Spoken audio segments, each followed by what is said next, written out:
Okay, so here's a girl named Madeline that I train, and she's going to do what would be considered an Olympic lifting variation.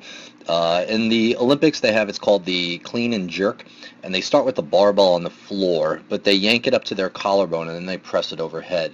What we use in the athletic training world is a modified version of it called a hang clean, where the bar starts up a little bit higher, and we're not worried about her doing the overhead press. So I'm going to show you the drill. This is what it looks like full time.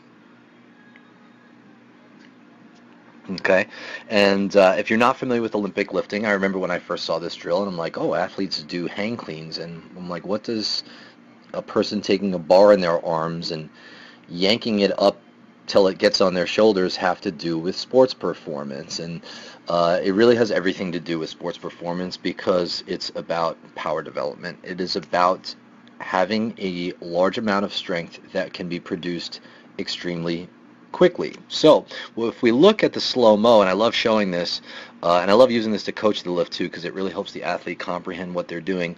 Madeline's start position looks, well, look at that, pretty much like an athletic start position, a normal athletic stance that an athlete would take. She's got her hips back, her knees are bent, her back is nice and flat, she's got a nice natural arch in her low back, and her head is in line with her spine. So from there, she's got a barbell in her arms. I will tell you that it is a 90-pound loaded bar that she is holding onto right there.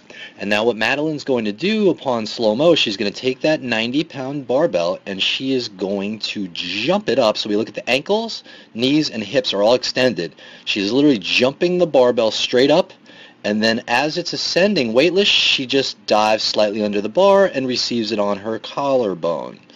Okay, so what we have here is we have a 15-year-old girl who can take a 90-pound barbell and quickly jump that thing up. I mean, there's no question that thing becomes weightless. So there's nothing slow about this. The reason this is important is because Madeline is 15 years old, and she's a female. And we use an electronic timer here. I have a laser that we use, and we look at the 10-yard dash. We feel that the 10-yard dash is an extremely good indicator of explosive leg strength and acceleration. Probably the most important diagnostic for sprint acceleration in soccer. 10 to 15 yards is usually what happens on the pitch. So I have a 15-year-old girl that now consistently runs a 10-yard dash in the 1.9s. Now, this is an electronic timer, so it's a little bit slower than what you would hear at like an NFL Combine 10-yard timing, where there's human error because the human waits for the athlete to start moving and then they start the timer. The way the laser works, as soon as they move their hand, the timer starts automatically, so it's instantaneous. But I have a team, I had recently a team of U16 boys just come and start training with me, and even a few sessions in, we tested their 10-yard dash to see where they were at, and most of these boys were in the 1.9s or above.